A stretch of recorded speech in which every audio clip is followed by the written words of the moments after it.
M Hindi कक्षा में मैं सुनीति मिश्रा आप सबका हार्दिक स्वागत करती हूँ।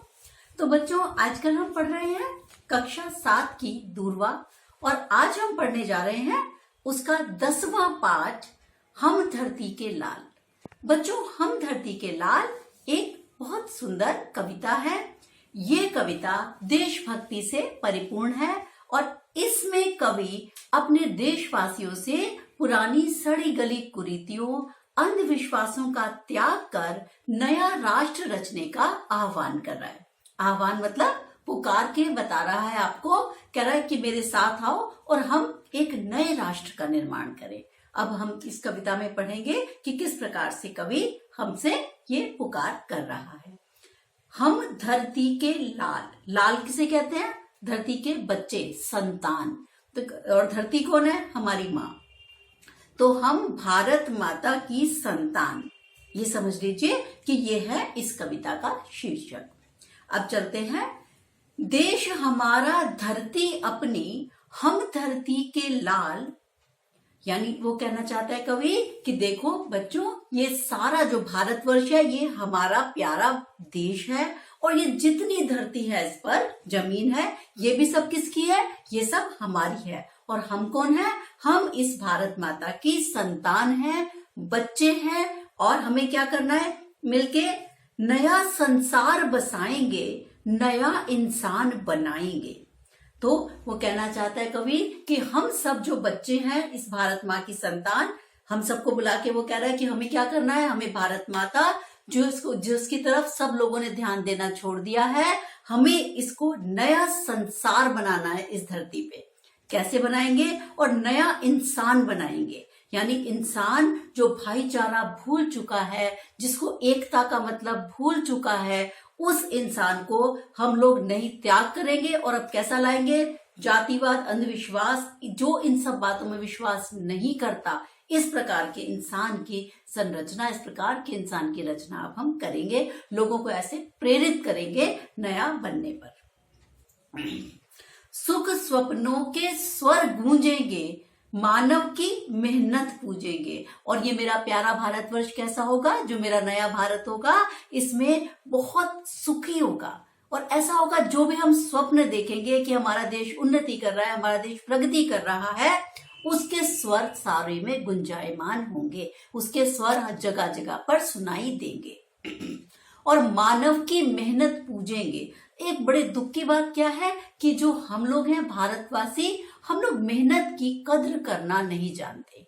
बड़ी विचित्र सी बात यह है कि हम धनवान लोगों की तो पूजा करते हैं, लेकिन वो किसान जो हमारे लिए अन्न उपजाता है, वो श्रमिक मजदूर जो हमारे लिए मकान बनाता है, अजीब सी बात यह है कि हम उसी की कद्र नहीं करते।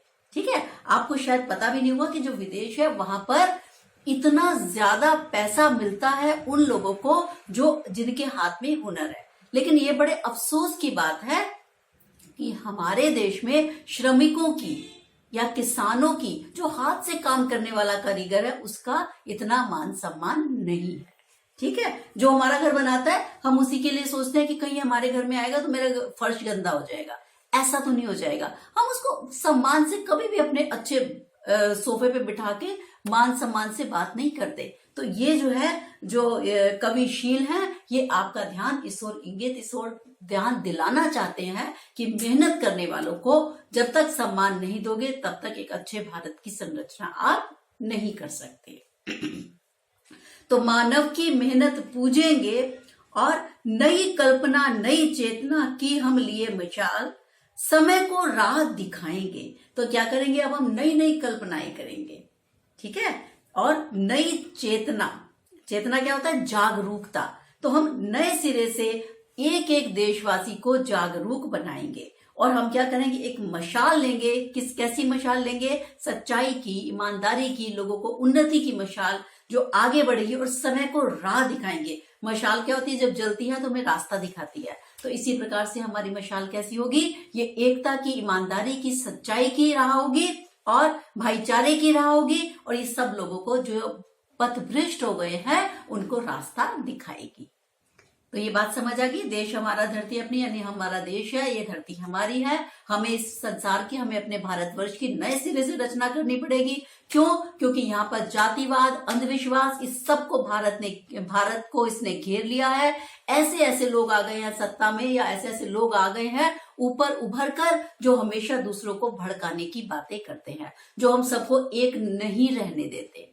धर्म के नाम पर, कभी जाति के नाम पर, कभी संप्रदाय के नाम पर, कभी ऊंच नीच के नाम पर झगड़े कराते रहते हैं। तो हमने क्या करना है कि हमने नई कल्पना और नई चेतना की मशाल लेकर हमें मानव की मेहनत का भी सम्मान करना होगा, और हम ऐसे बलशाली बनेंगे कि हम इस समय को रास्ता दिखाने के योग्य बन जाए।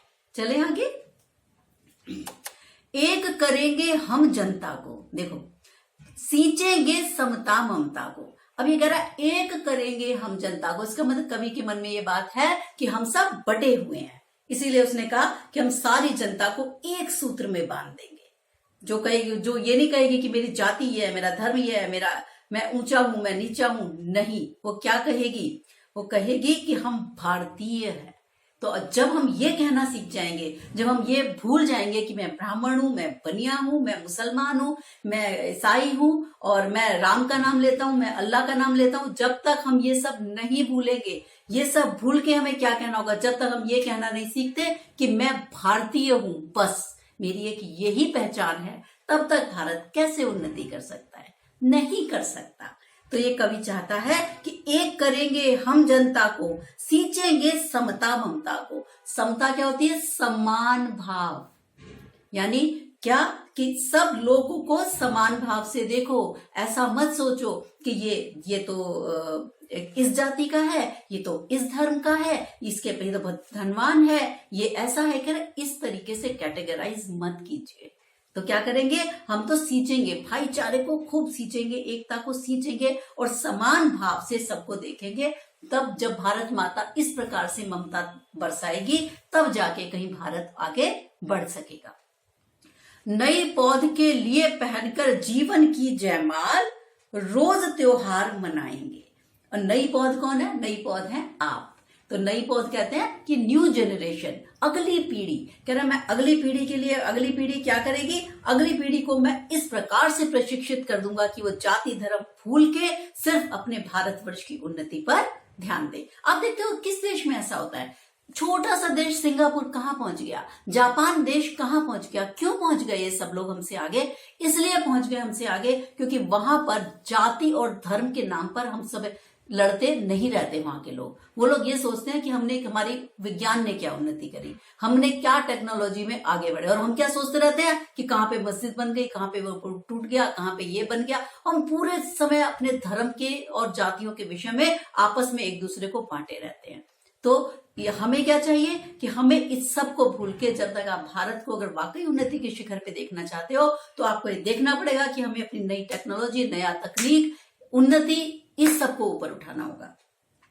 तो कह रहा है मैं नई जनरेशन के लिए, जो हमारा नई पीढ़ी है, उसके लिए क्या करूंगा? मैं जीवन की जयमाल पहनकर, यानी उनको बताऊंगा कि जीवन वास्तव में क्या चीज है, और जयमाला पहनकर रोज त्योहार मनाएंगे। रोज त्योहार मनाएंगे क्या क्या मतलब है? कि चारों ओर खुशहाली ही खुशहाली होगी, ऐसा प्रतीत। त्योहार के दिन क्या होता है? सब सजा हुआ होता है, हम सब बड़े खुश होते हैं, है ना, यही होता है। तो कह रहा है भारतवर्ष ऐसी उन्नति करे कि ऐसा प्रतीत हो मानो यहाँ तो रोज ही त्योहार बन रहा है, हर समय खुशहाली फैली रहे। 100 स्वर्ग उतर आएंगे, सूरज सोना बरसाएंगे। और वो क्या कह रहा है? ऐसा प्रतीत होगा मानो कि 100 हजारों स्वर्ग हमारी इस धरती पर उतर आए हैं, और ऐसा लगना चाहिए सूरज सोना बरसाएंगे, यानी भारतवर्ष आर्थिक रूप से इतना मजबूत हो जाए कि ऐसा लगे हमें कि जैसे सूरज, जो सुबह उगता है सूरज, वो मानो हमारी भारतवर्ष की धरती पे सोना बरसा रहा हो। कैसे बरसेगा सोना? जब हम अपनी खेती बाड़ी की उन्नति करेंगे, जब हम प्रोग्रेसिव सोचेंगे, ठीक है, तब आप ये इस उम्मीद में रह सकते हैं कि हमारा भारतवर्ष अब किसी उन्नति के शिखर पे बैठेगा। दूध पूत के लिए बदल देंगे तारों की चाल। अब ये क्या कह रहा है कि हम तारों की चाल बदलना क्या है? कह रहा है मुझे अंधविश्वास को जड़ से खत्म कर देना है। ठीक है। तो इसके लिए हमें तारों की चाल यानी अंधविश्वास जब जड़ से खत्म हो जाएगा तब क्या होगा कि जो पुत्र है, जो हमारी भारत माता का पुत्र है, उसको क्या करना है, दूध का कर्ज चुकाना है अपनी माँ का। कौन है हमारी माँ? भारत माता। तो कह रहा है इसके लिए हम क्या कर देंगे कि अपनी माता का कर्ज चुकाने के लिए दूध का हम तारों की चाल बदल देंगे, यानी पूरा अंधविश्वास को जड़ से उखाड़ फेंकेंगे और तब क्या होगा, तब नक्षत्रों की चाल हम बदल पाएंगे, नया भूगोल बनाएंगे, नया संसार बनाएंगे। तो कह रहा है जो हमारा भारतवर्ष है उस क्या करेंगे, समाज से बुराई जड़ से मिटा देंगे और एक नया ही भूगोल की संरचना कर देंगे।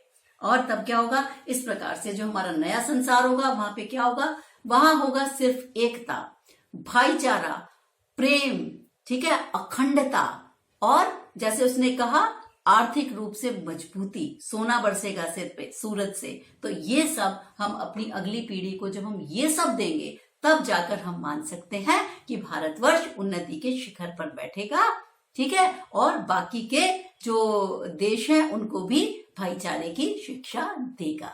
तो बच्चों ये थी हमारी आज की कविता। मैं आपको थोड़ा सा शब्दार्थ बता दूं इसके। लाल मैंने आपको बताया, पुत्र सपूत बेटा, संसार दुनिया, स्वर क्या होता है, ध्वनि, राह मार्ग, स्वप्न सपना, समता मैंने आपको बताया बराबरी का भाव, पूत पुत्र, और त्योहार पर्व या उत्सव। त्योहार तो आप जानते हो, अब आने वाली है ना दिवाली, तो त्योहार तो आप सब बच्चे जानते हैं कि क्या होता है, सब बच्चों को बहुत अच्छे भी लगते हैं।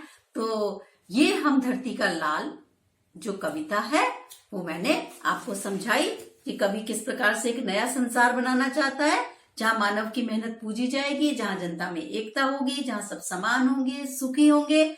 ये सब चीजें हमारी कल्पना में कवि चाहता है कि हम रखें, ठीक है। तो मैं यहाँ पे ये पाठ समाप्त करती हूँ। अगले पाठ के साथ हम फिर मिलेंगे, तब तक के लिए नमस्कार।